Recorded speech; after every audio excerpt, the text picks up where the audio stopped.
Hello everybody, I am Ashit Pandey. I am here to discuss class 10th, chapter 1st of biology life process and questions from NCERT exemplar. Let's move on to the first question without wasting any minute. Question number 1. Which of the following statement about autotrophs is incorrect? अब यहाँ पे incorrect statement पूछी है, यानी कि सबसे पहले आपके दिमाग में आना चाहिए ऑटोट्रॉप्स के बारे में, कौन से ग्रीन प्लांट्स होते हैं, फोटोसिंथेसिस करते हैं, कार्बन डाइऑक्साइड वाटर की रिक्वायरमेंट होती है और सनलाइट की रिक्वायरमेंट होती है। ठीक, अब पहला they synthesize carbohydrate from carbon dioxide water in presence of sunlight and chlorophyll. ठीक, तो ये स्टेटमेंट तो सही है और हमें इनकरेक्ट स्टेटमेंट निकालनी है। They store carbohydrate in form of starch, ये भी स्टेटमेंट में पता एक फैक्ट है कि प्लांट्स कार्बोहाइड्रेट को स्टार्च के फॉर्म में स्टोर करते हैं। They convert carbon dioxide in water into carbohydrate in absence of sunlight. अब फोटोसिंथेसिस प्रोसेस के लिए सनलाइट की प्रेजेंस की रिक्वायरमेंट है, बट यहाँ पे अब्सेंस बोल रहा है, यानी कि ये स्टेटमेंट गलत है और हमारा सही आंसर है, क्योंकि हमें इनकरेक्ट स्टेटमेंट निकालनी थी। तो इसका करेक्ट आंसर सी। अब second question, in which of the group of organism food material is broken down outside the body and then absorbed? अब ये कौन से organisms हैं? Saprophytic, ठीक। अभी सैप्रोफिटिक ऑर्गेनिज्म के एग्जांपल हम देखते हैं यहाँ पे, मशरूम ये है। अब ग्रीन प्लांट्स बोल दिया है तो ग्रीन प्लांट्स तो नहीं है सैप्रोफिटिक में, तो हमारा ये गलत है। फिर yeast, mushroom and bread mould, ठीक। फिर पैरामीशियम, पैरामीशियम एक ऑटोट्रॉप है, बट ये कौन सा न्यूट्रिशन फॉलो करता है? Holozoic. Amoeba same holozoic and cuscuta. फिर उसके बाद कैस्कटा, लाइस एंड टेपोम ये हमारे पैरासिटिक ऑर्गेनिज्म है, तो ये भी गलत है और ये भी गलत है। तो हमारा सही ऑप्शन ऑप्शन नंबर बी है। तो करेक्ट ऑप्शन बी हो गया। ठीक, हमें यहाँ पे ध्यान का रखना है सैप्रोफिटिक और उनकी डेफिनेशन और कुछ एग्जांपल्स हैं सैप्रोफिटिक के थे, ईस्ट, मशरूम और ब्रेड मोल्ड। ठीक, अब उसके बाद क्वेश्चन नंबर थर्ड, ठीक, select the correct statement. Heterotroph do not synthesize their own food, ये स्टेटमेंट करेक्ट है। ठीक, अब अगर हम बाकी ऑप्शन को देखें तो हेटेरोट्रॉप यूटिलाइज सोलर एनर्जी, फोटोसिंथेसिस नहीं कर सकते हेटेरोट्रॉप, ये पॉसिबल नहीं है उनके लिए, तो ये भी गलत हो जाएगा। देयर ओन फूड सिंथेसाइज, उनके लिए उनका ओन फूड यानी अपना खुद का खाना सिंथेसाइज करना पाना पॉसिबल नहीं है। तो डी स्टेटमेंट भी इस तरीके से करेक्ट है कि क्वेश्चन सिंगल करेक्ट है, तो option number A is correct. इसमें ज्यादा डिस्कशन में हम टाइम वेस्ट नहीं करेंगे। अगर हम जाएं थर्ड क्वेश्चन पे, तो ये क्वेश्चन बात करता है ह्यूमन एलिमेंट्री कैनाल की। अब जब आप ये समझें, जब आप ये वर्ड सुने तो आपके दिमाग में क्या जाना चाहिए? Digestive system. यहाँ पे क्या होगा? फूड का ब्रेकडाउन और उसका प्रॉपर एब्जॉर्प्शन। ठीक, अब इसमें कुछ पार्ट्स हैं, हमें सीक्वेंस बताना है। ठीक है, mouth, stomach, mouth, stomach, small intestine. अब माउथ के बाद डायरेक्ट स्टमक में आ गए तो ये स्टेटमेंट गलत हो जाएगी। फिर माउथ, ईसोफेगस, स्टमक अब तक तो सही चल रहा है, लार्ज इंटेस्टाइन और फिर स्मॉल इंटेस्टाइन, तो ये स्टेटमेंट गलत है क्योंकि पहले स्मॉल इंटेस्टाइन आती है। माउथ, स्टमक, ईसोफेगस, अब फिर माउथ के बाद स्टमक, यानी गलत है ये भी। तो डी ऑप्शन इज करेक्ट, तो डी हमारा ऑप्शन करेक्ट हो जाएगा। ठीक, तो हमारा करेक्ट ऑप्शन डी। अगर हम नेक्स्ट क्वेश्चन पे जाएं तो, if salivary amylase is lacking in saliva, which of the following events in mouth cavity will be affected? ठीक, हमें पता है कि जो salivary amylase है, ये जो salivary amylase है, ये क्या करता है?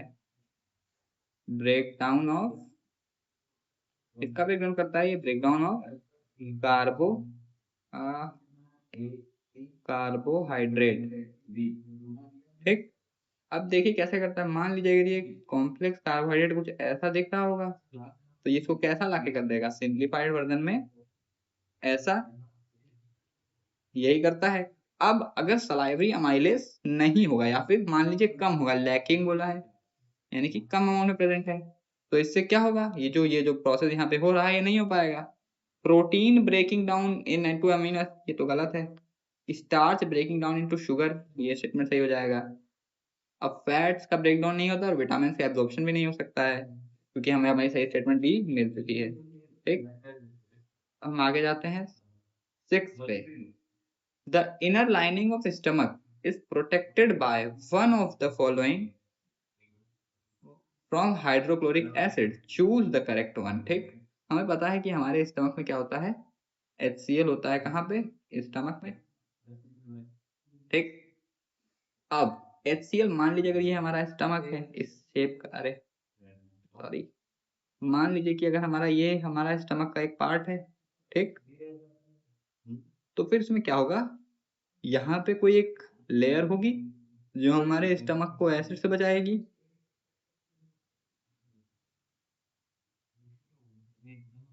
कोई एक इनर लेयर होगी। अब इस इनर लेयर का हम नाम क्या देते हैं, इसको बोला जाता है, इस इनर लेयर का नाम क्या है, म्यूकस। ठीक, ये क्या करता है, अब ये म्यूकस क्या करता है,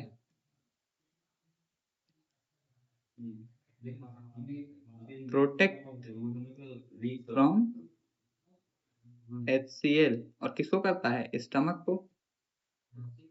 ठीक, अब ये हमने देख लिया है, तो हम इसे अब यहाँ पे हम ध्यान रख सकते हैं इसे। तो म्यूकस सही आंसर है। सलाइवी माइलेस क्यों नहीं और पेप्सिन क्यों नहीं, क्योंकि एक एंजाइम है, और बाइल ये भी नहीं हो सकता है। तो correct option option number B है। हम आगे बढ़ जाते हैं क्वेश्चन नंबर 7 पे। Which part of alimentary canal receives bile from the liver. ठीक, अब यहाँ पे बात हो रही है बाइल यानी कि बाइल जूस की, जिसमें क्या होते हैं, बाइल सॉल्ट्स होते हैं।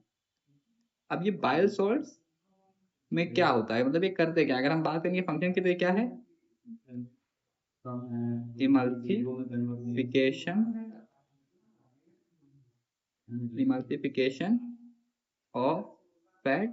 ठीक, अब ये बाइल जूस हो या फिर बाइल सॉल्ट, ये जाते कहाँ पे हैं, ये सिक्रीटेड बाय तो लीवर है, हम पता है यहाँ पे लीवर सिक्रीट करता है।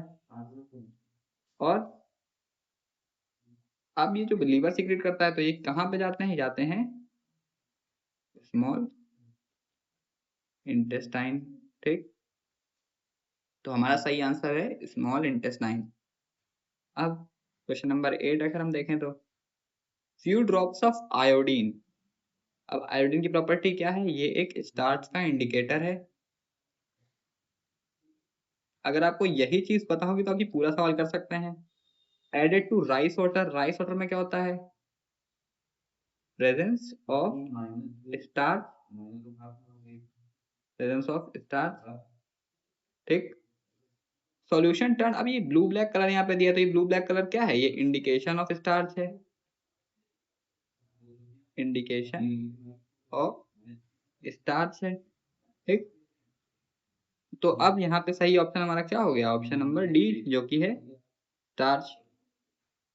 ठीक, अब हम बढ़े क्वेश्चन नंबर 9, आगे देखते हैं।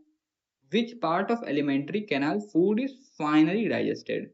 ठीक, अब यहाँ पे जो फाइनल डाइजेशन है, अगर ये मैं इस वर्ड की खाली बात करूँ तो इसमें क्या चीज में दो चीजें, पहला कंप्लीट ब्रेकडाउन,